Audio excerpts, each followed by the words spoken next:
Bonjour à tous et bienvenue à cette grande édition. Voici les titres de l'actualité.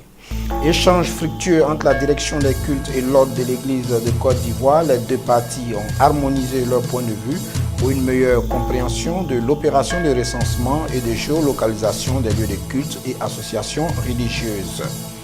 51 milliards de dollars est l'apport de la téléphonie mobile à l'économie ouest-africaine en 2022. Nous y reviendrons. Et puis incendie du marché de Soubré au sud-ouest de la Côte d'Ivoire, 6 personnes arrêtées dans le cadre de l'enquête ouverte à cet effet. Voilà, bienvenue à tous. L'opération de recensement et de géolocalisation des édifices religieux, lieux de culte et associations religieuses ne vise pas à la fermeture ni à faire payer des impôts aux confessions religieuses. Clarification faite par M. Zoumana Kouyaté, représentant le directeur général des cultes, lors d'une rencontre avec l'ordre de l'Église de Côte d'Ivoire au siège de cette institution à Cocody. Notre compte rendu.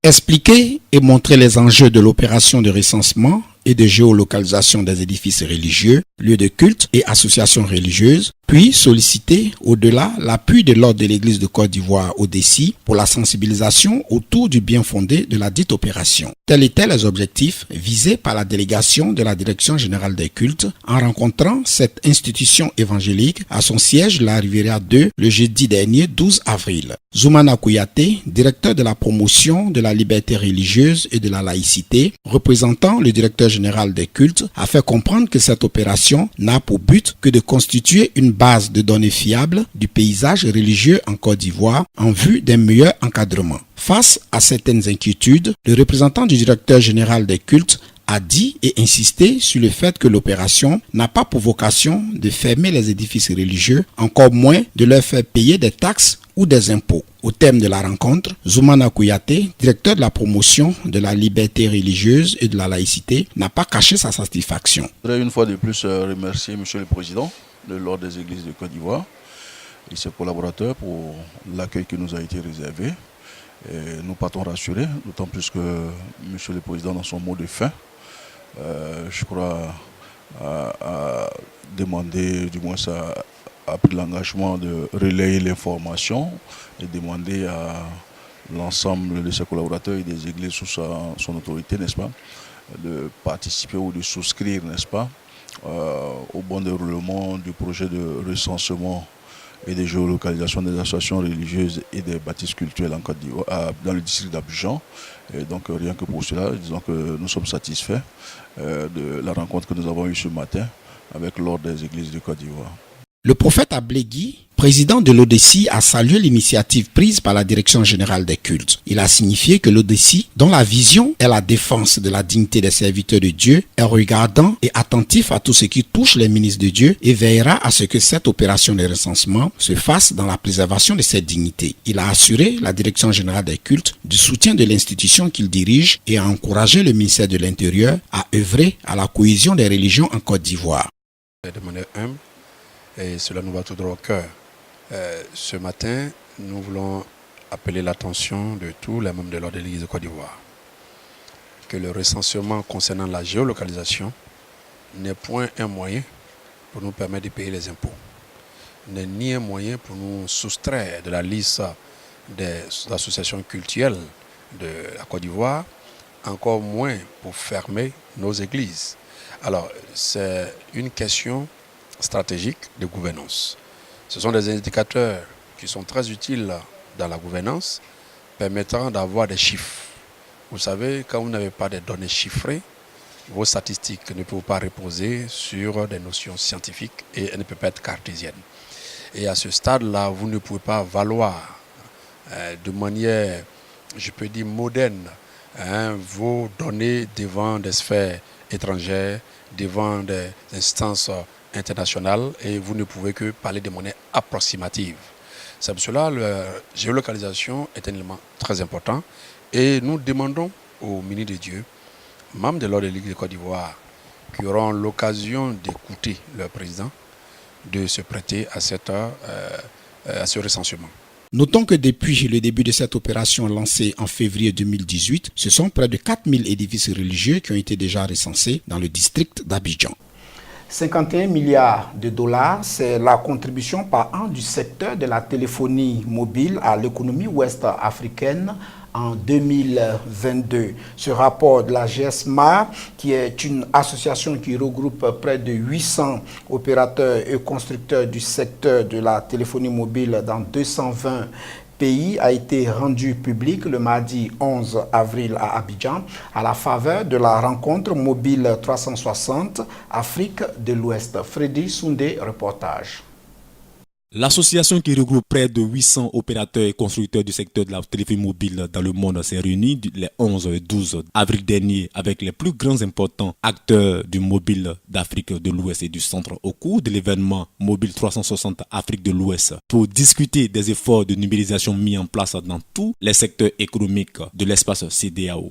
Ainsi, le document intitulé « L'économie mobile Afrique de l'Ouest 2018 » révèle que la téléphonie mobile a rapporté en 2017 37 milliards de dollars de revenus dans la région, soit 6,5% du PIB, un chiffre qui devrait connaître une hausse de près de 30% à 50 milliards de dollars dans 5 ans, soit en 2022. En effet, à la fin de l'année 2017, il y a eu 176 millions d'abonnés uniques en téléphonie mobile dans la sous-région de l'Afrique de l'Ouest. Ce rapport équivaut à un taux de pénétration de 47% de la population de la région, contre seulement 28% au début de la décennie. Aussi, 72 millions d'abonnés supplémentaires à la téléphonie mobile sont-ils prévus en Afrique de l'Ouest d'ici 2020, ce qui augmentera le taux de pénétration des abonnés à 54%. Une évolution qui s'exprime par la dynamique démographique africaine. Plus de 40% de la population dans de nombreux pays d'Afrique subsaharienne sont âgés de moins de 16 ans. Les réseaux 3G et 4G représentaient ensemble 36% des connexions mobiles en Afrique de l'Ouest en 2017 et devraient atteindre 34% du total d'ici 2025, souligne le rapport.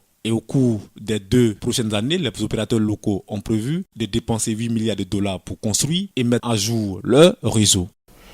40 experts africains, virologues et sélectionneurs venus de 12 pays d'Afrique de l'Est, du Centre et de l'Ouest ont tenu du jeudi 12 au vendredi 13 avril 2018 à Abidjan un séminaire pour lutter contre la maladie de la mosaïque africaine du manioc. Jean-Jacques Dehi, compte rendu. Ce séminaire, avec pour thème « Agir ensemble pour une production durable du manioc », a eu pour objectif la réflexion sur les voies et moyens de travailler ensemble et d'harmoniser le fruit de leurs recherches scientifiques pour lutter plus efficacement contre les maladies qui réduisent la production du manioc de sa moitié et surtout de booster la production du manioc, de la patate, des lignames, pour accéder à la sécurité alimentaire en Afrique. Ce séminaire servira à prendre des mesures proactives pour permettre la mise en place de variétés de manioc pouvant permettre de produire 20 à 40 tonnes à l'hectare et de résister aux maladies. La première contrainte de production du manioc en Afrique de l'Ouest est la maladie de la mosaïque africaine du manioc causée par le géminivirus qui entraîne 40 à 70% de pertes de rendement. Notons que l'Afrique est le plus grand producteur mondial du manioc avec 57%, avec malheureusement le faible rendement moyen comparé à l'Asie. Salus, société à capitaux russes, a présenté le mercredi 12 avril de nombreux projets qu'elle compte mettre en œuvre en terre ivoirienne dans plusieurs domaines, notamment dans l'agriculture, l'éducation et la recherche scientifique. Ibo Marius pour plus de détails. Le directeur général de la société à capitaux russe, Egor Ivankov, face à la presse le mercredi 11 avril, a annoncé dans la foulée plusieurs projets en gestion, notamment la construction d'une bibliothèque, d'un musée et d'un institut de recherche scientifique à l'université Alassane Ouattara de Bouaké dans le centre-nord du pays. À cet effet, il précise que les projets sont à la phase de négociation avec les différents partenaires, avec les autorités de l'université Alassane Ouattara de Bouaké pour affiner les différents projets avant de passer à la phase de réalisation concrète. Salus, qui est implanté en Côte d'Ivoire depuis juillet 2017, exerce également dans le domaine de l'automobile. Cette filiale ivoirienne a déjà signé 2 contrats dans le pays, l'un dans le domaine de l'EVA et l'autre dans le domaine du café. Cette entreprise russe qui compte conquérir l'Afrique à partir de la Côte d'Ivoire est installée dans 15 pays en Europe de l'Est et de l'Ouest et en Asie. 6 personnes ont été interpellées et placées en détention préventive le 11 avril 2018 suite à une enquête ouverte par le parquet après l'incendie du marché de Soubré en février 2018. Ange Sacré revient sur ces faits. Le 6 février 2018, un incendie s'est déclenché au marché de Soubré, causant de nombreux dégâts matériels. Cet incendie a provoqué des manifestations d'une rare violence dans cette ville, ce qui a occasionné la destruction par incendie des locaux de la mairie, de ses services techniques, de la résidence du maire ainsi que des résidences de particuliers. Vu la réalité de ces événements, une enquête a été ouverte par le parquet et 6 personnes ont été arrêtées. Le meneur de ces troubles, le nommé Sila Ousmane, a été aperçu en train de distribuer les cocktails Molotov ayant servi à incendier les édifices publics. Il a été interpellé et conduit devant le procureur de la République près du tribunal de première instance de Daloa et a été présenté au juge d'instruction qui, après l'avoir inculpé, a décerné à son encontre un mandat de dépôt. Selon le tribunal, ces actes de violence ne sauraient être tolérés et appelle la population au respect des lois et précise que toutes les violations de celles-ci exposeront leurs auteurs à des poursuites. Malgré les menaces de bombardement proférées par Donald Trump à l'endroit de la Syrie, Vladimir Poutine reste impassible. Pour Moscou, une probable guerre entre les États-Unis et la Russie n'est pas à exclure. Cependant, elle veut à tout prix éviter pareille situation. La Russie a demandé une réunion publique du Conseil de sécurité aujourd'hui en présence du secrétaire général de l'ONU. La participation d'Antonio Guterres reste incertaine cependant. Hier, après une réunion à huis clos des 15 membres du Conseil de sécurité, l'ambassadeur de Moscou à l'ONU, Vassili Nebenzia, a lancé un appel pressant. Pour lui, la priorité est d'éviter le danger d'une guerre. Nous espérons qu'on n'en arrivera pas à un point de non-retour, que les Américains et leurs alliés s'abstiendront de toute action militaire contre un État souverain. Vous comprendrez que le danger d'une escalade est plus important, car cela ne concerne pas simplement la Syrie. Nos militaires sont là-bas à l'invitation du gouvernement syrien. Dans l'intervalle, une équipe d'experts de l'Organisation pour l'interdiction des armes chimiques est attendue ce vendredi à Douma, dans la Ghouta orientale, sur les lieux de l'attaque chimique présumée de samedi dernier. Attaque à l'origine de la crise actuelle sur la question des frappes en Syrie. La Russie soutient cette visite de l'OIAC. Restons toujours en Russie où l'armée de Bachar el-Assad et la population syrienne restent calmes et patients tout en ayant les yeux rivés sur la Russie, proche allié de Damas, en dépit des menaces du président américain Donald Trump. Malgré les menaces de frappes aériennes émanant de Donald Trump, rien d'inhabituel dans les rues de la capitale syrienne. Hier, juste avant le week-end en Syrie, on pouvait voir les habitants de Damas se balader dans les commerces, les restaurants, les cafés. Tout a l'air normal, à quelques kilomètres seulement de l'enclave assiégée de la Ghouta et de l'attaque chimique présumée de samedi. Comme vous pouvez le voir, les gens vivent leur vie normalement. Nous, on revient de l'université. Les gens vont et viennent.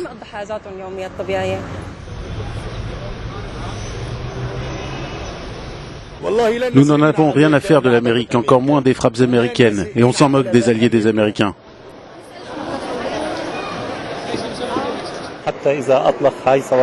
Même si le président américain tire ce qu'il appelle ses missiles intelligents, pour nous ce seront de stupides bombes, parce qu'elles se retourneront contre lui. Et c'est sans doute ce que Donald Trump veut éviter. Parlons à présent sport. Grâce à sa victoire 5-2 sur Leipzig, Marseille s'est qualifié pour les demi-finales de la Ligue Europa. Idem pour l'Atlético et Salzbourg qui ont obtenu leur qualification respectivement face au CSKA Moscou et la Lazio. On connaît les heureux élus qui accèdent au dernier carré de la Ligue Europa, petite sœur de la Ligue des Champions. Et tout d'abord le surprenant Salzbourg qui fait sa remontada contre la Lazio. Battu 4-2 à l'aller, les Autrichiens s'imposent 4-1. Qualif également pour l'Atlético Madrid. La défaite 1-0 sur la pelouse du Sporting est indolore puisqu'il s'était imposé 2-0 à l'aller. Arsenal, qui avait fait le plus dur au match aller, arrache le nul 2-2 sur la pelouse du CSKA Moscou pour se qualifier. Enfin, la France aura aussi son représentant. Après l'Olympique lyonnais l'an dernier, Marseille rejoint les demi grâce à sa large victoire 5-2 contre les Allemands de Leipzig.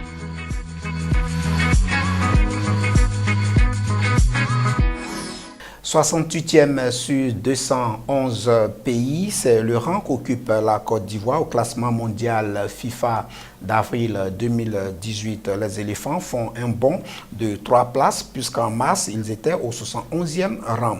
Côté Afrique, les éléphants grimpent à la 13e place, soit un bond d'une place. Analyse Ange Série. Chaque mois, la FIFA publie le classement général des meilleures nations de football. Respectant la règle, elle a ce jeudi 12 avril 2018 publié son tableau avec quelques changements notables. Au niveau africain, si la Tunisie est toujours leader du continent, la Côte d'Ivoire passe de la 14e à la 13e place, soit un bond d'une place. Les Tunisiens sont secondés par le Sénégal et la RD Congo qui occupent respectivement la 2e et 3e place. Au niveau mondial, dans ce classement, où domine l'Allemagne, les éléphants de Côte d'Ivoire sont logés à la 68e place, une nette progression de 3 places par rapport à celui de mars où ils étaient logés à la 71e place. Les nations phares du foot comme le Brésil se maintiennent à la 2e place et la Belgique détrône le Portugal du podium. La bouche du juste est une source de vie, mais la violence accompagne tout ce que disent les méchants. Proverbe 10, verset 11. Demeurons bénis. Bonne suite des programmes sur nos antennes. Shalom.